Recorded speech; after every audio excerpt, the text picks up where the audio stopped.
Салам достор, сиздер менен мен Азаке, Элюксун YouTube каналы. Бул чыгарылышты түрүп салбай баштан аягына чейин көрүп берип коюңуздар. Анар эже 8 баланын энеси 12 жыл жолдошу тарабынан үй бүлөлүк зомбулукка кабылып келген. Анар эжемдин оор тагдырына чогуу кулак салалы. Көтөрүп кабыргамды сындырды, колумду сындырды. Уже дагы кетип калсам дагы артынан келип эмне кыла коет деп ушинтип коркуп жашап жүрдүм да. Анан кийин уже катуулап баштады. Ужечи келип алып, мени шылдыңдап, кат кырып күлүп, кадимкидей эле мага эме болуп калганда, чужой сыяктуу болуп, үйөм сыяктуу болуп эле чужой сыяктуу болуп калганда. Анан кийин жаш экенмин да, ошо бир балалуу болгондо эле кетип калсам болмок деп мындай кээде ойлонуп калчумун да. Анан кийин той деп оңолот деп келе бердим да менчи. Кызым мына 5-синтип көрөдүм, 6-синтип көрөдүм, ушинтип анан эми акыс болду, эми оңолуп кетсе керек деп жашадым да. Анан кийин ал ишчи эле да, бирок ичкен адам оңолбойт экен. Кеткенге туура келди. Бирок кордукту аябай эле көрсөттү да. Келип пособие алчумун да, пособияман бери уурдап кеткен күндөр болду.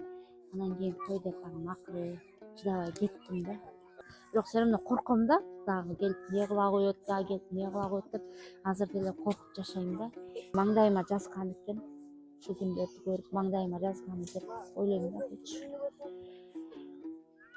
Мен маңдайыма жазбасам, мен ушунун аталарына жолукмак белем. Бул да маңдайга жазганы да. Балдарыңыз канчасы окуйт, канчасы садикке барат? Эме садикке балдарым азыр барбайт. Анан бияка келгени төртөө окуйт негизичи. Анан бияка келгени да төртөө бир аз окушту. Анан кийин бияктан дагы улам калып атышып, хозяин келип чык деп ушинтип калды да. Анан ошондо да балдарды жөнөтпөй эле коеюнчу деп жөнөтпөй койгом да. Мейли быйыл окубай эле койсун, анан буюрса эмди жылы бир жаңысы болуп калсам окуп бармын деп азыр окубай элем. Кээде мындай эч ким иш катары көрбөгөндөй болуп, мындай көп эле нерсе кайрылган күндөрүм болду, бирок эч ким мен баркымды бактабагандай сезилет да. Мен дагы ак үйгө да барган күндөрүм болду. Сени баары бир Жапаров кабыл албайт деп мени шылдыңдашып видеого тарткан күндөр болду. Анан кийин ошол анан кайрылбай калдым да, ужечи койчу мен эч кимди азыр чукабай калдым да. Уже көңүлүм калып калды да. Бирок жакшы эле аракет кылдым, бирок аракетим ишке ашпай калды да. Ишенесиздерби, кайрымдуу кээде жашоомдо келбей калат да. Бирок балдарым үчүн ушуга чейин чыдап келатам. Силерчи жардам берип коюңуздарчы.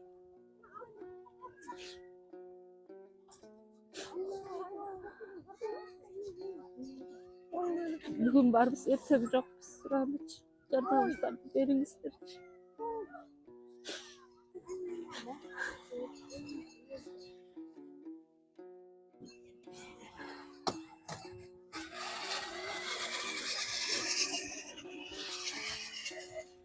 Туугандар, Анар эжеме жардам берем дей тургандар болсоңуздар, экрандын түбүндө өзүнүн жеке номери жазылып турат. Ошол номер аркылуу Анар эжеме байланып, сүйлөшүп, жардамыңыздарды берсеңиздер болот. Эми негизинен бизде ошо коомчулукта мындай жазылбаган мыйзамдар бар да, ошо үй бүлөнүн ичиндеги чыр-чатак мындай тышка чыкпаш керек деген ойдо ошо эже мындай өзүбүздүн балыктарды сактап тышка айтпай, укук коргоо органдарына кайрылбай келген да. Эми бирок азыр аргасыздан ушинтиш керек болуп калды. Себеби бул эже азыр жашырынып жүрөт да. Күйөөсү билбейт каякта экенинчи бул эже.